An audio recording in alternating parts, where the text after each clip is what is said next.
Some people are just never happy. You give them a sweet job doing a repetitive task over and over for 6 days a week for a couple cents an hour in disgusting working conditions for like 16 hours a day. I mean, you even give their whole family a job, like their wives and their daughters and their sons. And how do they react? Today, we review the reactions to the industrial economy.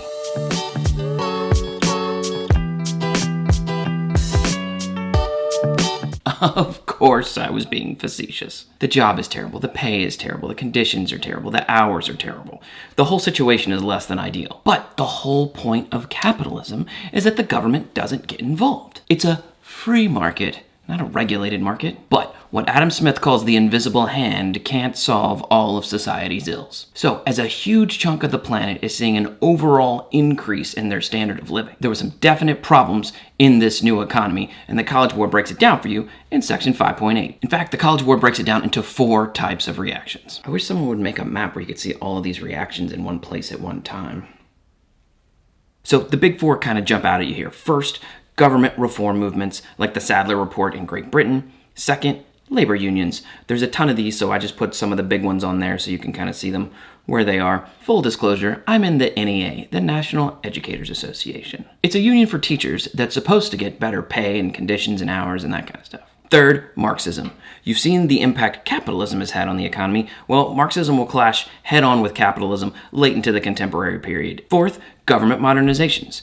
So we already talked about the self-strengthening movement, so today let's focus on the reorganization of the Ottoman Empire under the Tanzimat Reforms. First up, reform movements. If you're like my students, and let's face it, you're not, there's no way they're still paying attention at this point. We've been at this for what?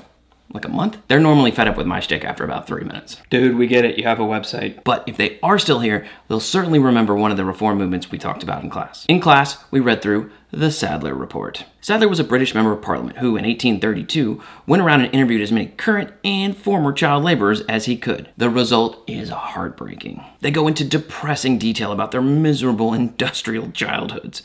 Pay, conditions, treatment. The British were the first to industrialize and became the first to have the government step in and pass laws to limit the ills of the new industrial world. Later on, other industrialized nations will follow with child labor laws, minimum wages, limiting hours. But far too often, these conditions continue to this day. Don't believe me? Google where your shoes were made. Second, labor unions. One worker is weak and expendable.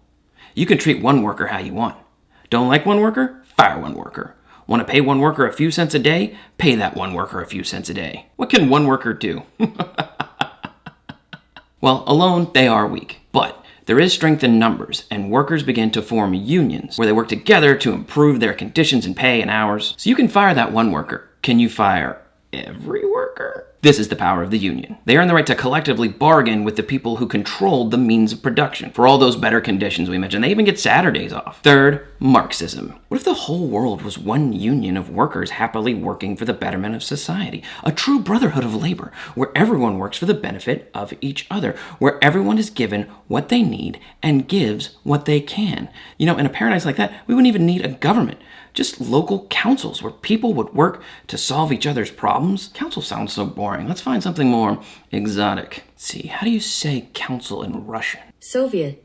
That has a ring to it. Yeah, this is starting to come together, guys. I really think we can do it. Let me stop you right there, comrade. You're a teenager, and this all sounds great, but it's too good to be true. And I don't want to stereotype you here, but you're a little susceptible to theories like this. I'm not some big economist. I'm just a random history teacher on the internet. But I can tell you this idea, communism, Marxism, does lead to the deadliest regimes in the history of the planet. And this may be redundant at this point. I don't know how far you are in class, if you've covered Mao in China, or Stalin in the Soviet Union, or Pol Pot in Cambodia. Don't believe me? Remember Hitler?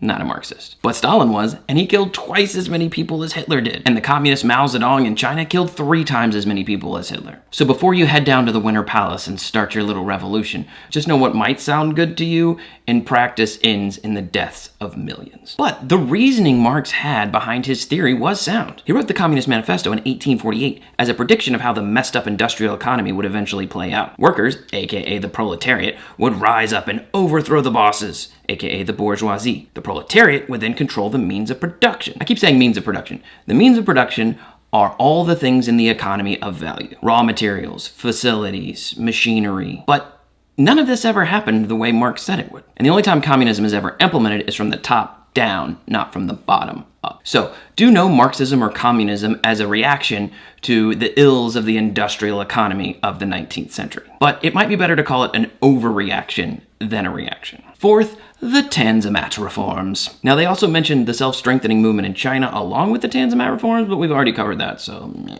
So the ultimate reaction, the ultimate reform movement in all of this remains the Meiji Restoration. Nobody catches up like the Japanese. So think of the Tanzimat reforms in the Ottoman Empire as a mix between like what Peter the Great was doing in Russia with modernization and also the self-strengthening movement in China. Tanzimat literally means reorganization. The goals were to modernize, keep up with foreign nations like Britain and Russia, push Ottomanism. Think of Ottomanism as the fetch of the 19th century. It's just not going to happen. Ottomanism was a nationalist movement where all of the millets in the Ottoman Empire would disappear, and all Ottoman people would see themselves as Ottomans first, and Christians or Jews second or third. The Tanzimat reforms also wanted to ensure religious freedoms. With all those different groups living in that area, ensuring religious freedoms will make sure that sectarian violence doesn't rise to the point of bringing down the empire. And there were some successes. The Tanzimat reforms modernized a huge swath of Ottoman society. But like in Russia, it doesn't overpower the absolute authority of